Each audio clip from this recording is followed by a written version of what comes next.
Welcome students. आज के इस लेक्चर में हम लोग विंडोज़ के डेस्कटॉप स्क्रीन के बारे में जानेंगे और ये सीखेंगे कि कोई भी प्रोग्राम कैसे ओपन किया जाता है। अपना कंप्यूटर सिस्टम ऑन करते हैं तो विंडोज़ ऑपरेटिंग सिस्टम कंप्यूटर की मेमोरी में लोड होना शुरू हो जाता है और कुछ देर के बाद हमारे सामने एक मेन स्क्रीन आती है जिसे डेस्कटॉप स्क्रीन कहते हैं। ये तमाम की तमाम स्क्रीन हमारे सामने विंडोज़ की डेस्कटॉप स्क्रीन है। इसमें मुख्तलिफ पार्ट्स हैं। ये वाली जो छोटी छोटी पिक्चर्स हैं ये आइकन्स कहलाती हैं। आइकन्स क्या होते हैं? ये graphical representation of any programs होते हैं, यानी किसी भी प्रोग्राम को ग्राफिकली या पिक्चर की फॉर्म में यहाँ पे ज़ाहिर किया जाता है। जब भी कोई नया प्रोग्राम इंस्टॉल किया जाता है तो उसका आइकन या तो ऑटोमेटिकली यहाँ पे बन जाता है या हम खुद से बाद में उसको बना सकते हैं। तो यहाँ से आसानी से किसी भी प्रोग्राम को ओपन किया जा सकता है।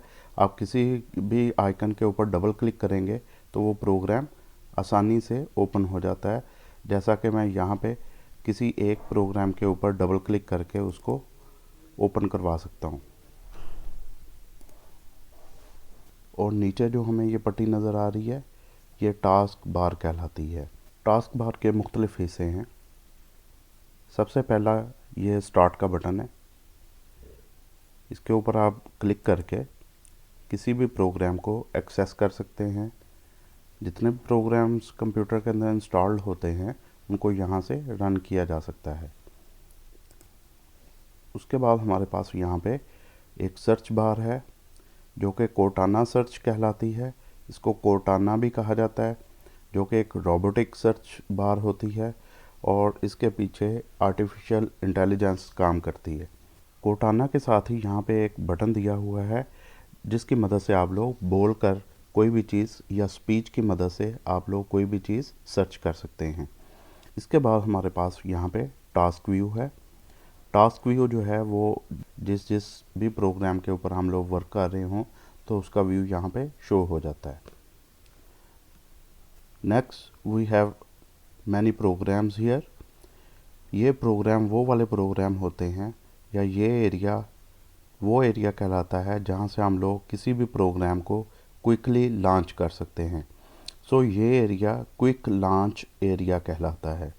यहाँ पे किसी भी प्रोग्राम को पिन करके रखा जा सकता है या उसको हम लोग अनपिन कर सकते हैं। इसके अलावा जो भी प्रोग्राम हम लोग ओपन करते हैं विंडोज़ के अंदर तो उसका एक छोटा आइकन यहाँ पे भी शो हो रहा होता है जो कि शो करता है कि कोई भी प्रोग्राम ओपनड है या उसको हमने मिनिमाइज़ करके रखा हुआ है या उसको हमने क्लोज़ कर दिया है। तो यहाँ से किसी भी प्रोग्राम को हम लोग ना सिर्फ लॉन्च कर सकते हैं आसानी से, बल्कि उसको जब मिनिमाइज़ करते हैं तो वो भी यहाँ पे ही शो हो रहा होता है अनटिल के हम उसको क्लोज़ कर दें। लेकिन ये आइकन क्यों पड़े रहते हैं यहाँ पे? क्योंकि हमने इनको पिन कर दिया हुआ है। उसके बाद का एरिया कहलाता है हमारे पास सिस्टम ट्रे और इसमें नोटिफिकेशन एरिया भी है। यहाँ पे अगर देखेंगे तो ये लास्ट वन जो है ये नोटिफिकेशन का बटन है। इसके ऊपर हम लोग क्लिक करेंगे तो यहाँ पे तमाम के तमाम नोटिफिकेशंस हमें शो कर रहा है। इसके अलावा मुख्तलिफ़ किस्म की जो सेटिंग्स है उसको भी हम लोग यहाँ से सेट कर सकते हैं। आपने कोई ब्राइटनेस सेटिंग करनी है उसको किया जा सकता है, कोई नेटवर्क की करनी है सेटिंग या कोई भी एनी वन सेटिंग जो है वो यहाँ से की जा सकती है। इसके अलावा हमारे पास इसी सिस्टम ट्रे के अंदर ये बैटरी का आइकन है जो कि शो कर रहा है कि इस वक्त लैपटॉप की बैटरी कितनी रह गई है। अगर आप लोग डेस्कटॉप कंप्यूटर यूज़ कर रहे हैं तो उसमें ये आइकन नहीं शो होगा। उसके बाद मेरे पास जो मेरी ड्राइव का क्लाउड शो हो रहा है जो कि वन ड्राइव का है उसका आइकन शो हो रहा है। नेक्स्ट मेरे पास इंटरनेट का कनेक्शन शो हो रहा है या नेटवर्क के साथ अगर आपका कंप्यूटर मुंसलिक है तो इस तरह से ये शो हो रहा होगा आइकन। और इसके ऊपर आप लोग क्लिक करके इंटरनेट का जो भी हॉटस्पॉट शो हो रहा हो या कोई भी आपके पास जो लिंक है तो वो शो हो रहा होगा तो आप लोग कनेक्ट कर सकते हैं या उसको डिस्कनेक्ट किया जा सकता है। नेक्स्ट हमारे पास है कि आप कौन सी लैंग्वेज को यूज़ करना चाहते हैं। तो यहाँ पे जो सिलेक्टेड लैंग्वेज है वो इंग्लिश है, यानी आप कीबोर्ड मेथड जो है या हमारा इनपुट मेथड है उसको आप लोग यहाँ से चेंज कर सकते हैं, जैसा कि आप लोग अपने मोबाइल फ़ोन्स के अंदर भी करते हैं। इसके बाद हमारे पास कैलेंडर और डेट होती है। जो कि यहाँ पे शो भी हो रहे हैं। इसके ऊपर अगर क्लिक करेंगे तो हमारे पास इसका लार्जर व्यू शो होता है, जिसमें आप लोग डेट भी देख सकते हैं। इसके अलावा अगर आपने टाइम वगैरह की सेटिंग करनी हो या डेट की सेटिंग करनी हो तो उसको भी यहाँ से किया जा सकता है। इसके साथ ही ये बटन होता है जो कि मुख्तलिफ जो प्रोग्राम्स बैकएंड पे चल रहे होते हैं उनके आइकन को यहाँ पे शो करता है। ये हमारे पास वॉल्यूम भी पड़ा हुआ है, वॉल्यूम को हम लोग सेट कर सकते हैं। इसके अलावा हमारे पास मुख्तलिफ प्रोग्राम्स हैं जिनकी सेटिंग यहाँ से की जा सकती है। यानी बैकएंड पे आमतौर पे ये चल रहे होते हैं हमारे पास, और डेस्कटॉप स्क्रीन पे ये शो नहीं हो रहे होते अनटिल के हम लोग यहाँ से किसी के ऊपर भी क्लिक करें तो वो हमारे सामने यहाँ पे डेस्कटॉप स्क्रीन पे शो हो जाता है। इसी तरह हमारे पास लास्ट वन, ये एक छोटा सा बटन है। अगर हमारे पास बहुत सारे प्रोग्राम्स ओपन हों तो इस बटन के ऊपर हम लोग क्लिक करते हैं, जो कि शो डेस्कटॉप का बटन है। यानी फ़र्ज़ करें मैंने ये 2-3 प्रोग्राम्स ओपन कर लिए हैं, तो अब मैं चाहता हूँ कि ये तमाम के तमाम प्रोग्राम्स मिनिमाइज़ हो जाएं और मैं डेस्कटॉप स्क्रीन पे डायरेक्ट जाना चाह रहा हूँ। यानी मैं तमाम प्रोग्राम्स को 1 बाय 1 करके मिनिमाइज़ नहीं करना चाह रहा। मिनिमाइज़ कहाँ से किया जाता है? ये हमारे पास माइनस का साइन जो है ये मिनिमाइज़ का साइन होता है, तो यहाँ से मिनिमाइज़ किया जा सकता है। लेकिन आप लोग चाहते हैं कि यकमुश्त तमाम के तमाम प्रोग्राम्स मिनिमाइज़ हो जाएं, तो उसके लिए इस बटन के ऊपर क्लिक कर दें, तो ये तमाम के तमाम प्रोग्राम्स एक ही दफ़ा में मिनिमाइज़ हो जाएंगे। अब आते हैं कि किसी भी प्रोग्राम को कैसे हमने ओपन करना है। तो उसके लिए हमारे पास स्टार्ट का बटन है जिसके ऊपर आप लोग क्लिक कर सकते हैं और यहाँ से प्रोग्राम को ओपन किया जा सकता है।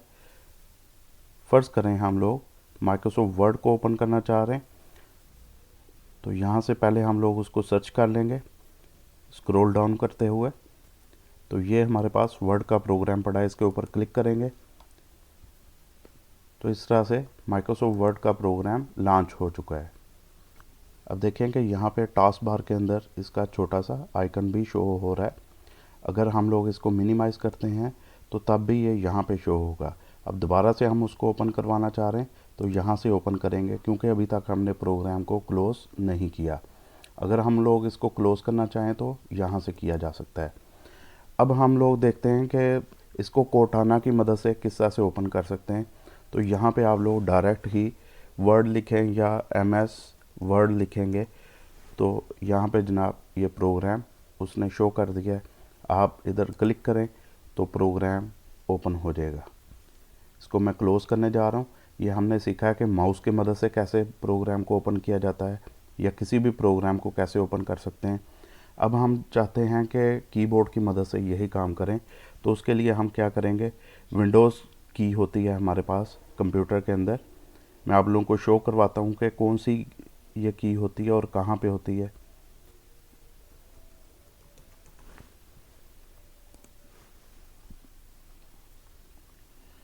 तो ये हमारे पास कीबोर्ड ओपन हो चुका है। यहाँ पे देखें ये वाली जो की है ये विंडोज़ की कहलाती है। ये यहाँ पे भी है और इसके अलावा हमारे पास इस साइड में भी एक बटन के तौर पे मौजूद होती है। इस की को जैसे हम लोग प्रेस करेंगे तो ये स्टार्ट का बटन ओपन कर देता है। अब हम लोग एरोस कीज़ का यूज़ करेंगे। अगर मैं डाउन एरो की पे प्रेस करता हूँ तो यहाँ पे देखें सबसे ऊपर इसका कंट्रोल चला गया। अब डाउन डाउन करके आप लोग अपने मतलूबा प्रोग्राम के ऊपर आएंगे। फ़र्ज़ करें मैं एक्सेल को ओपन करना चाह रहा हूँ और इसके ऊपर एंटर का बटन प्रेस कर देंगे तो प्रोग्राम जो है वो ओपन हो जाएगा। यहाँ से इसको मैं बंद कर रहा हूँ। एंटर का बटन कहाँ पे है ये भी मैं आपको दिखा देता हूँ। ये एंटर लिखा हुआ है तो इसकी लोकेशन एग्जैक्टली यहाँ पे होती है। सो व्यूअर्स, इस तरह से आप लोग किसी भी प्रोग्राम को ओपन या क्लोज़ कर सकते हैं।